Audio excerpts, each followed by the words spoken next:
你整出这么多事儿来，不就是想坐上这个位置吗？没关系，本宫成全你。你现在就可以向皇上禀报，说你被人打了，本宫坐视不理，可以让皇上借着这个由头把本宫给废了。这位置就是你的了。娘娘，我没有啊。皇上驾到！参见皇上。臣妾参见皇上。平身。谢皇上。谢皇上。熹妃也在啊。臣妾是来陪皇后娘娘聊聊天的。哦，看你们姐妹情深，朕非常的高兴。皇上一定是来找熹妃娘娘的吧？我们姐妹两个已经聊得差不多了，臣妾这就命人去送熹妃娘娘和皇上去储秀宫。皇后，朕是来看你的。熹妃，你归安吧。臣妾告退。奴婢告退。奴才告退。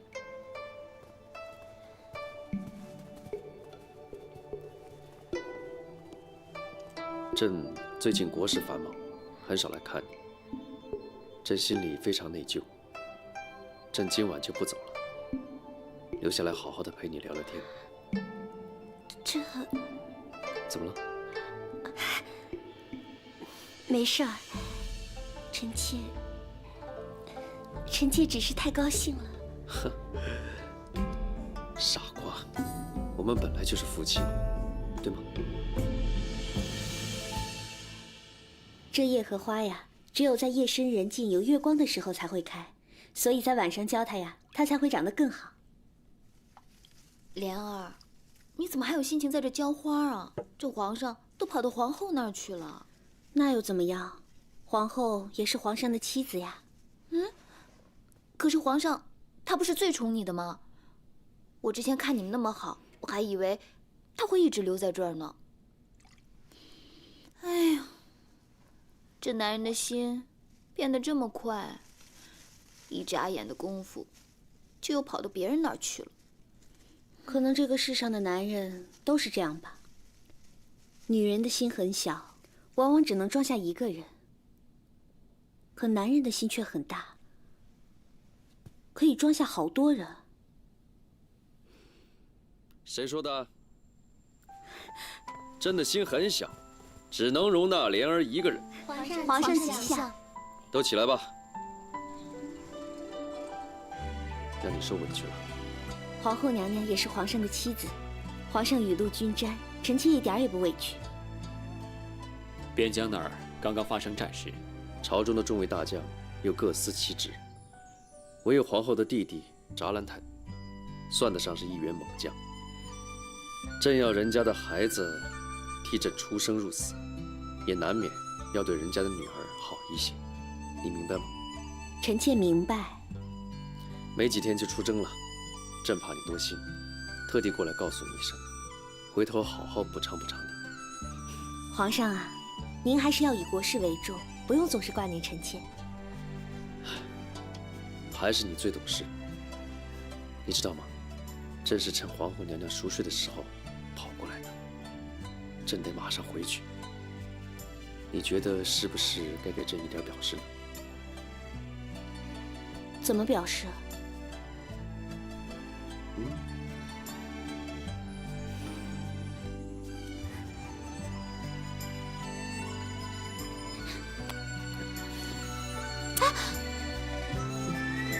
皇上起驾！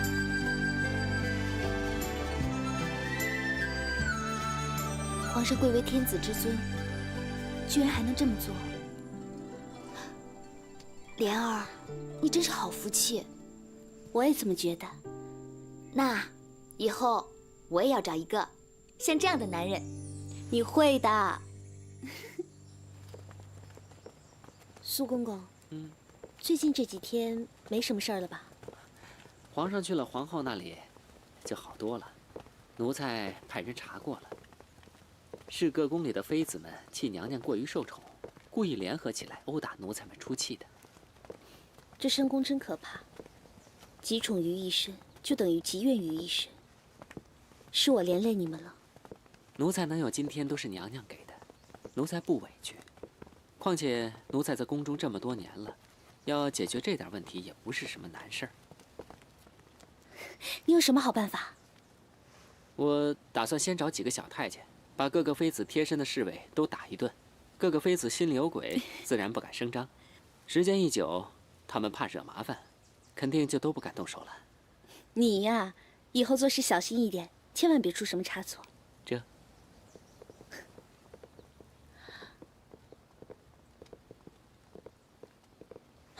走。前面的花好漂亮。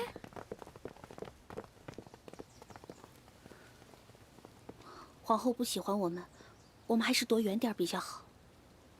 哎，你们瞧，娘娘今天的气色多好啊！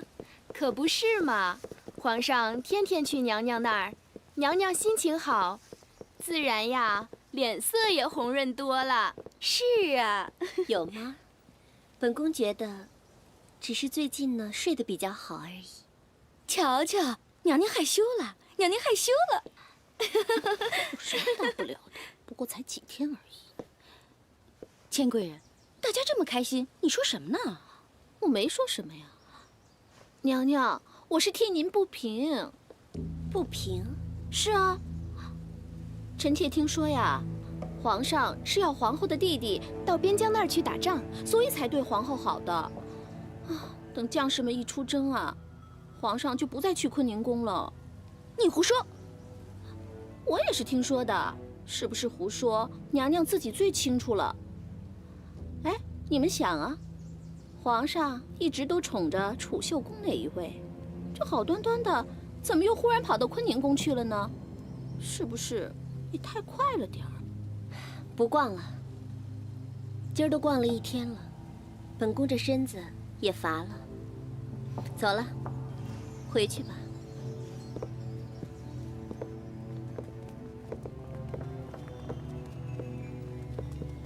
你呀，真是哪壶不开提哪壶。就算是这样，你就不能让皇后娘娘多开心2天呀？我也是实话实说呀，免得让娘娘空欢喜一场，到头来还是难过。走。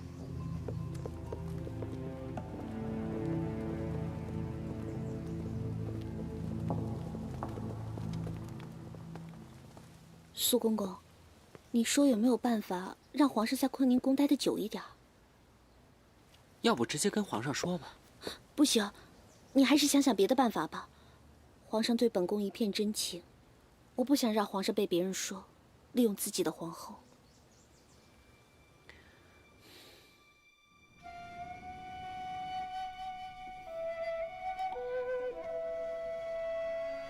这样不会有害吧？娘娘放心，不会的。皇上驾到！皇上吉祥！平身吧。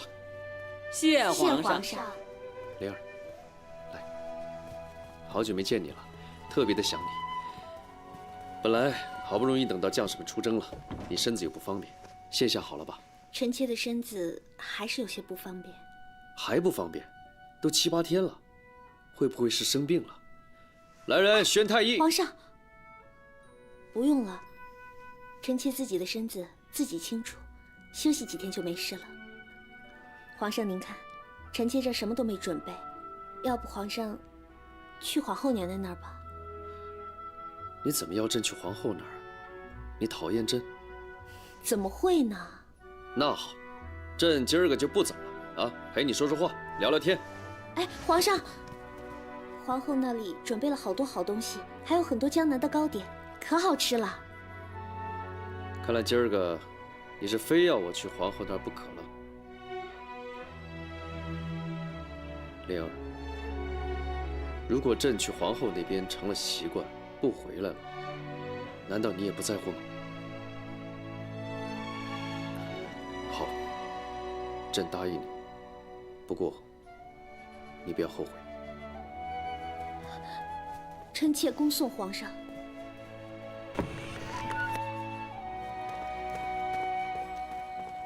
哟，这不是李公公吗？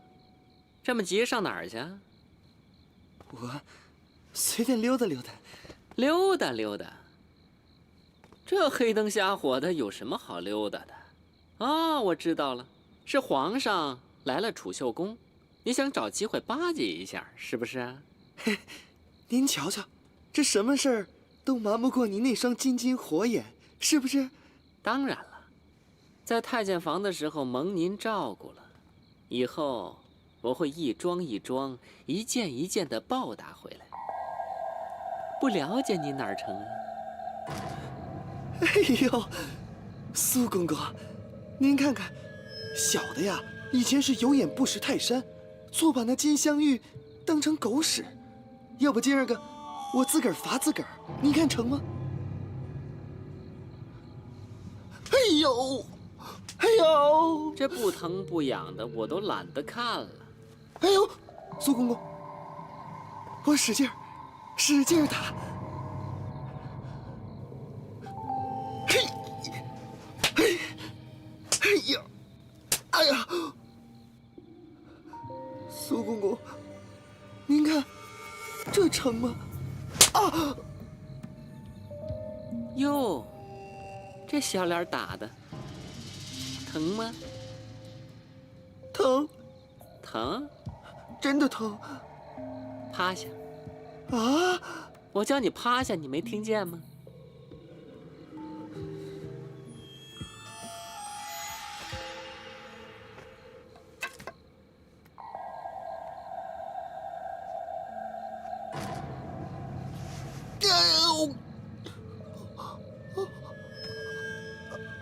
起来吧。哎，你记住了，你一天在我的脚下，就永远在我的脚下。不要妄想着有一天你能从我的脑瓜子顶上飞过去。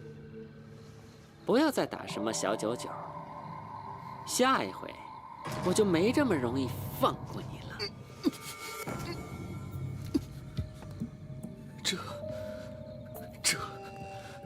这，今天天气不错呀。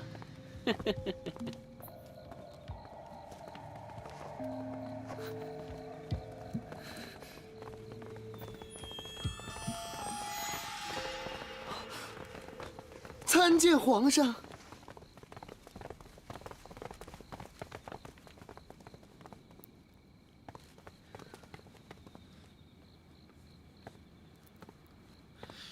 朕问你，假如一个女人让她的男人去别的女人那里，这意味着什么？苏培盛啊，苏培盛，你不就是仗着熹妃娘娘吗？如果你的后台倒了，我看你还能得意到什么时候？朕问你话呢，你怎么不说？这代表那个女人不喜欢那个男人，不想跟他在一起。没错，朕也这么想，朕也是这么想的。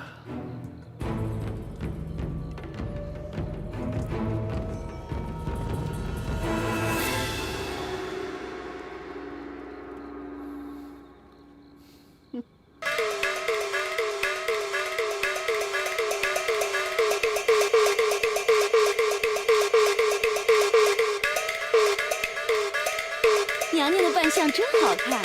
是啊，一看就是个英姿飒爽的穆桂英。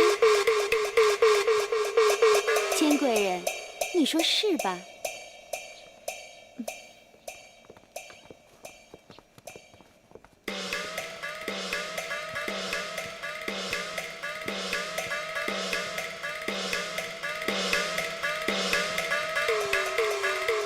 皇后娘娘吉祥。平身。他怎么了？真扫兴。是本宫叫她来的。后宫里面这么多姐妹，理应互敬互爱，和睦相处。熹妃，你说不是吗？是。皇后娘娘可真大度。可是她嘴上说是，心里也不知道是不是这么想的。哼，以前可能会，现在就未必了。现在呀，皇上都不去她那儿了，你们说他除了说是，还会说别的。行了行了，你们都别说了。来吧，钱贵人，跟本宫对对枪。是。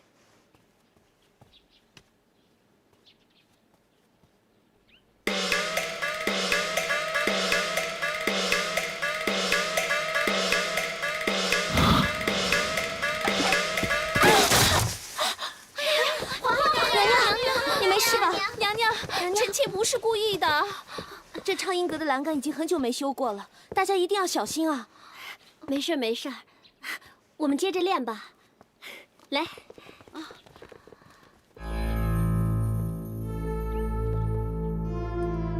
这香，这衣服，还有这茶店，都跟储秀宫的一模一样。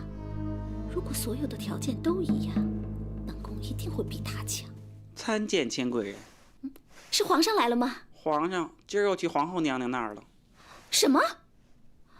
军队都已经出征了，皇上为什么还去那个女人那儿？难道皇上真的喜新厌旧，抛弃储秀宫，就去坤宁国？娘娘，这东西还要不要拿跟储秀宫一模一样的了？皇上都不去储秀宫了，还要这些东西干什么？滚！是。现在当务之急，就是要除掉每一个对手，每一个。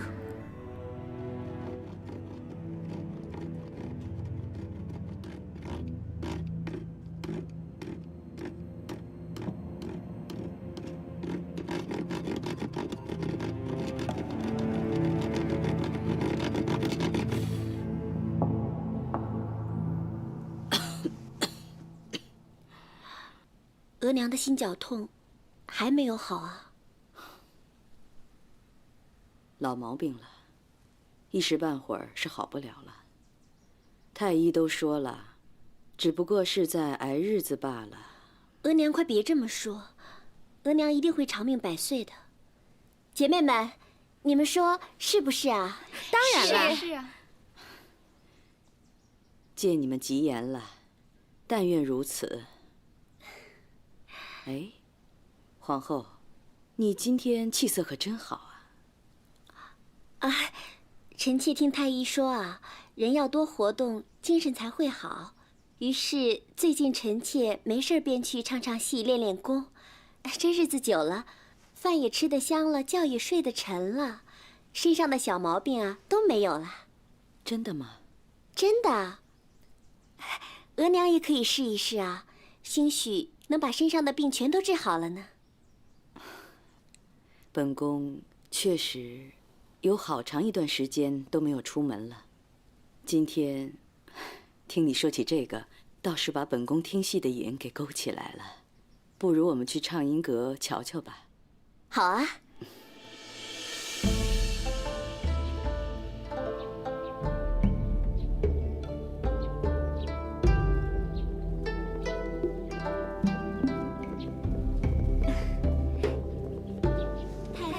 臣妾给太妃娘娘、皇后娘娘请安。平身。谢太妃娘娘。哟，这不是熹妃吗？这么一大清早就一个人在这儿练功。额娘有所不知，熹妃特别喜欢听臣妾唱戏。臣妾想着，反正还少一个对手，于是就教了她几招。额娘觉得怎么样？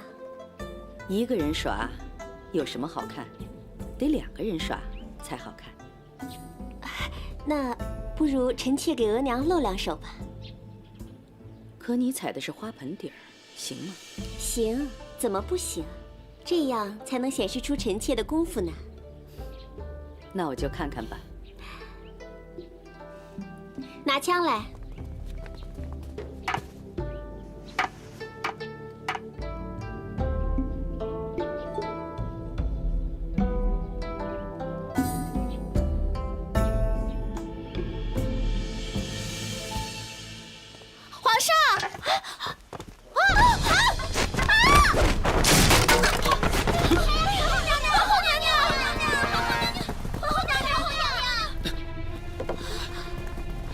皇后没事吧？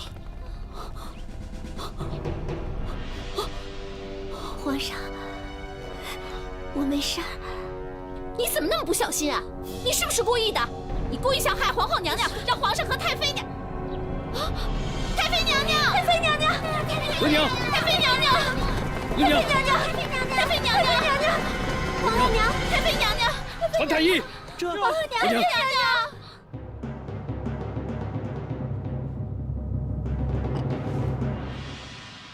千贵人说，是你故意陷害皇后的，你认还是不认？臣妾是什么样的人，皇上最清楚了。哼，皇上觉得呢？好，朕知道了。你先下去。是。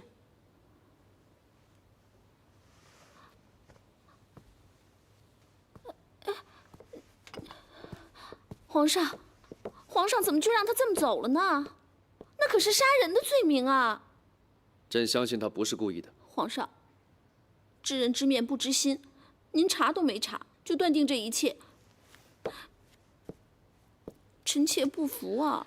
朕倒希望他是故意的。如果他故意的话，就代表他心里有朕，在吃朕的醋。皇上，这不可能吧？对了，太妃娘娘的病怎么样了？臣妾是跟着皇上一起过来的，你还不知道。你先回宫吧，朕过去看看。皇上，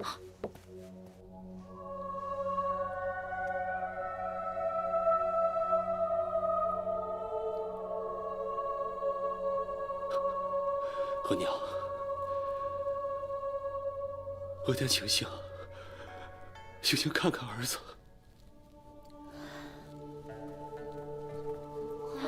皇上，额娘怎么样了？太医说皇额娘本来身体就不好，这次又受了惊吓，恐怕……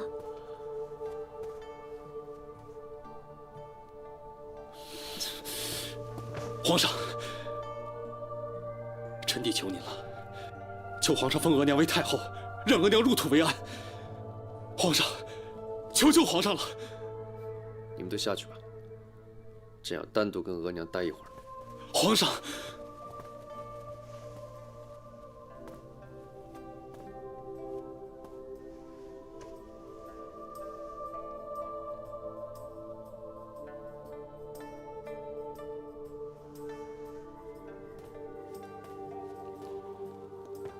关门。这。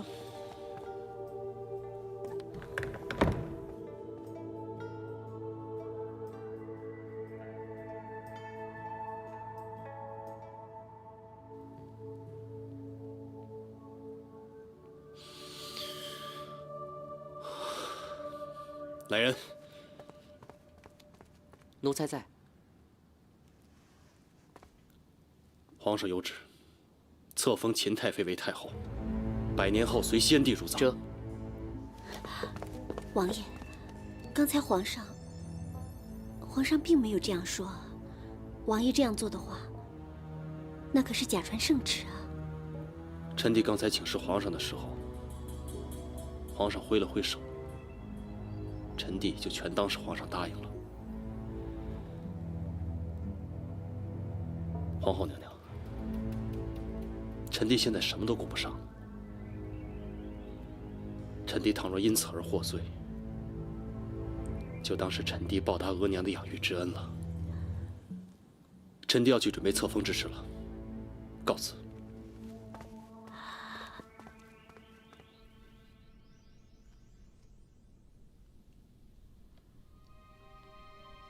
额娘，额娘，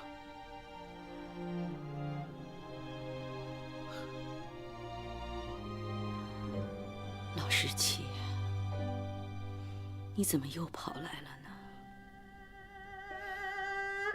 本宫把所有的东西都给了你，皇上生性多疑。要是让皇上知道你总往我这儿跑，会生出嫌隙来的。额娘，是我。皇上，额娘，真在你心里是这么的不堪吗？不是，不是这样的。额娘，你知道吗？记得第一次额娘给朕做饺子吃的时候，朕觉得自己很幸福。朕觉得自己不是一个人在皇宫里，还有一个人默默地爱朕、疼朕、关心朕。从那一刻开始，朕就告诉自己，要一辈子对你好，把你当最亲的人。直到有一天，这一切都变了。万岁爷，您看，真好看。万岁爷，奴才有句话不知道当说不当说。说。您真的要封秦妃娘娘为太后啊？万岁爷，您的生母尚在，这好像有点不合祖制。朕不管，谁对朕好，谁就是太后。明天朕就要登基了，朕一定要给额娘一个惊喜。可是这朕不管了，朕心意已决，你明天替朕昭告天下吧。这，老十七，老十七，快躲起来！你给我过来，额娘有话跟你说。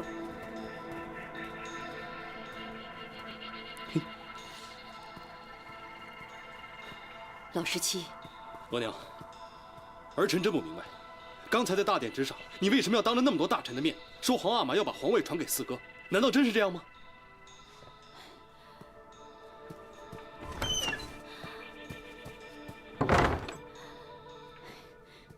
当然不是了。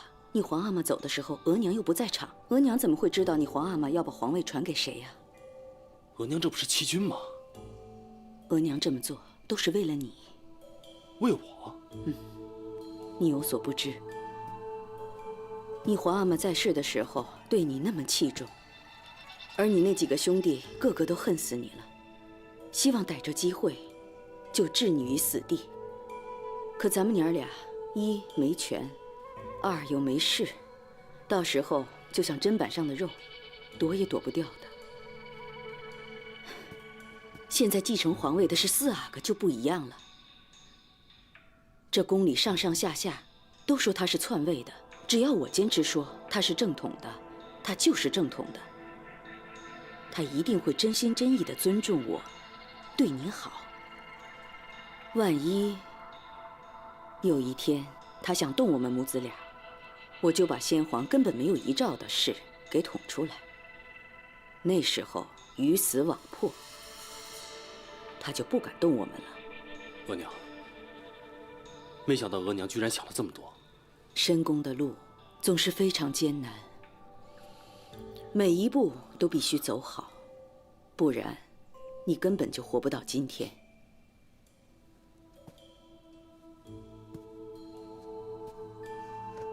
老十七，额娘希望你能把你火爆的脾气收敛一点，让自己平和一些。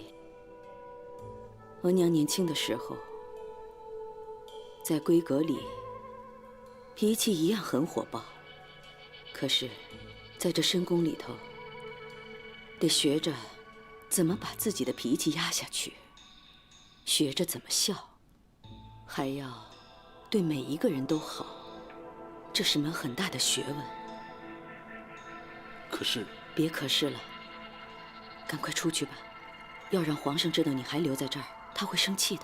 走。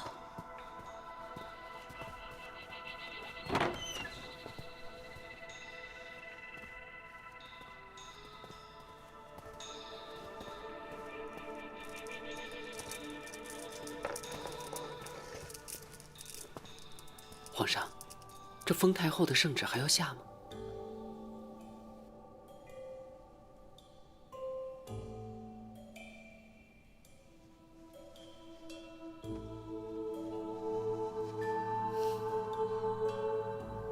真好看。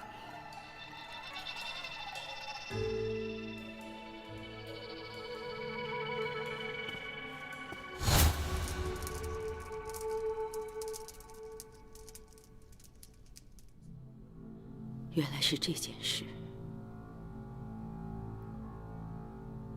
这么多年来，本宫一直在想，为什么皇上突然对本宫的态度发生转变了？朕多次想来寿康宫看额娘，想吃额娘包的饺子，想陪额娘一起听戏。可是因为这件事情，朕的脚步就迈不出了。朕怎么也想不到，从小到大，额娘一直疼爱朕，居然都是假的。不是的，不是假的。皇上，您还记得吗？皇上14岁的时候，生了一场病，浑身烧得滚烫，跟炭似的。是谁守在皇上床前，一天一夜照顾皇上，直到皇上退烧？皇上，您还记得吗？那时候，皇上喜欢一个女孩叫晴川，但是他不能原谅皇上。当时，皇上痛苦地哭成一团，又是谁几天几夜陪在皇上身边，安慰皇上？皇上还记得吗？当年满朝文武百官，每一个人都指着皇上，说皇上篡位。又是谁用自己的身子保护皇上，不让任何人指责皇上？当然，本宫承认，在这深宫里，本宫学会了很多的权术，可那都是刚开始的念头。人非草木，生活中的点点滴滴，本宫都是真心真意的，视皇上为自己的亲生儿子一般。额娘，朕还可以相信额娘吗？真的还是假的？皇上您摸摸自己的心，皇上的心会给您答案的。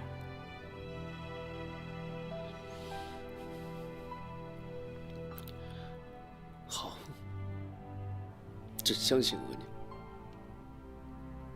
朕立刻下旨，封额娘为太后。等额娘100年之后，随皇阿玛一起入葬。不，皇上，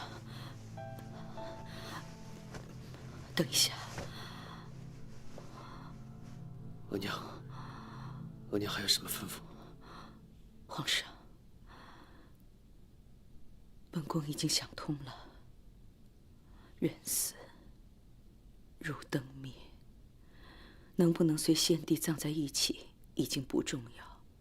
本宫在此只想求皇上一件事情，最后的一件事情。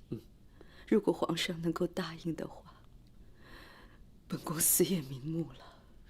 额娘，请说。无论发生任何事情，都要保老17一条命，千万不要杀他。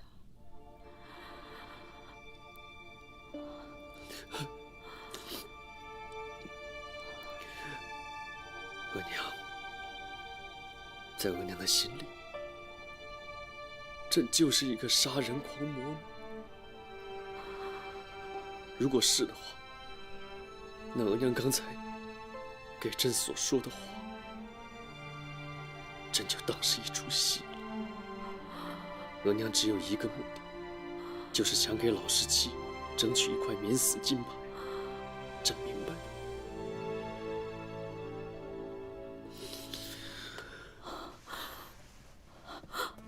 皇上，皇上，皇上，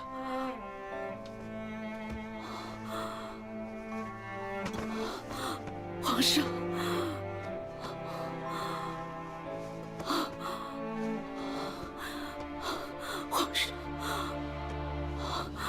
本宫求求皇上，求求皇上，本宫求求皇上。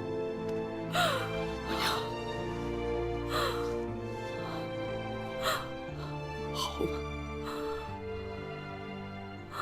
本来额娘不说，朕也会这么做。既然额娘说了，朕就答应额娘。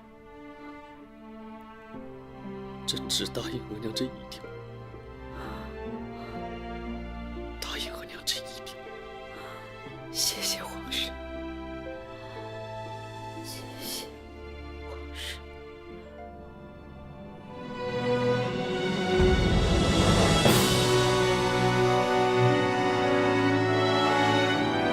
太后娘娘红了！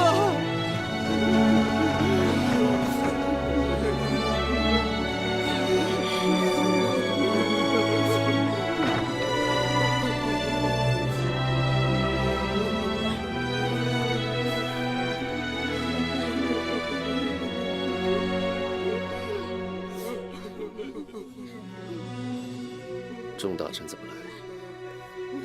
回皇上的话，刚才果亲王爷传皇上的谕旨，封太妃娘娘为太后，叫内务府立刻去办。所以奴才立刻按照太后的点制，召集各位大臣进宫。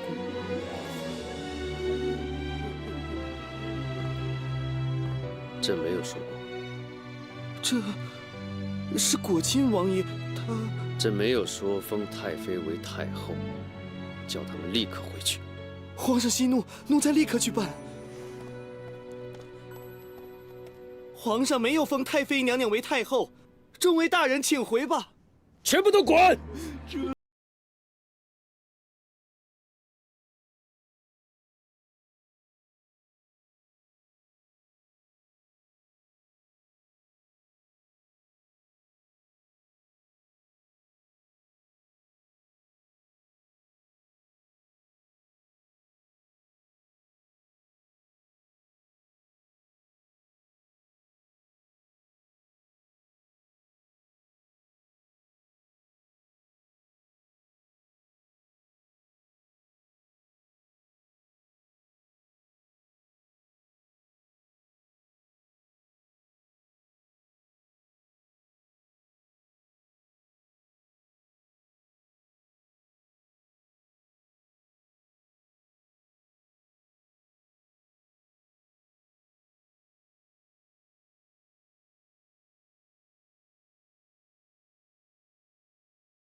走吧。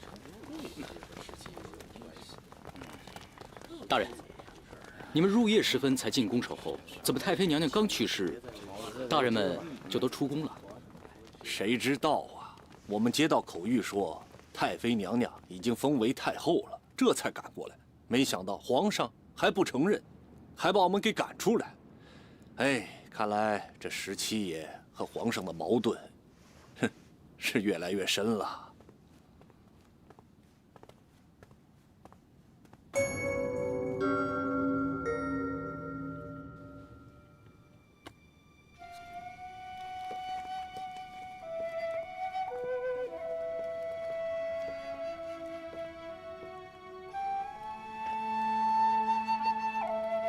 皇上，更深露重，喝杯茶暖暖身子吧。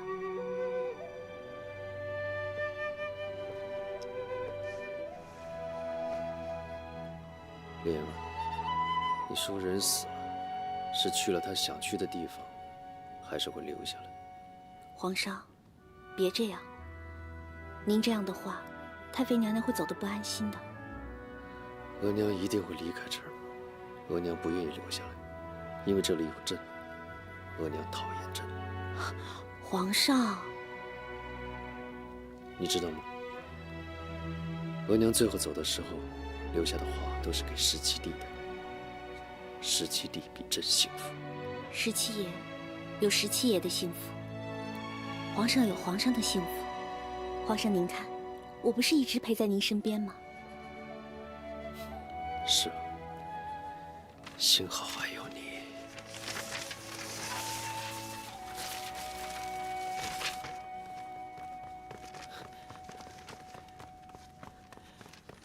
奴才参见皇上，参见熹妃娘娘。平身。皇上，四处都飘着这样的白纸，奴才不知该怎样处置。谁弄的？不知道啊。查，马上查。这。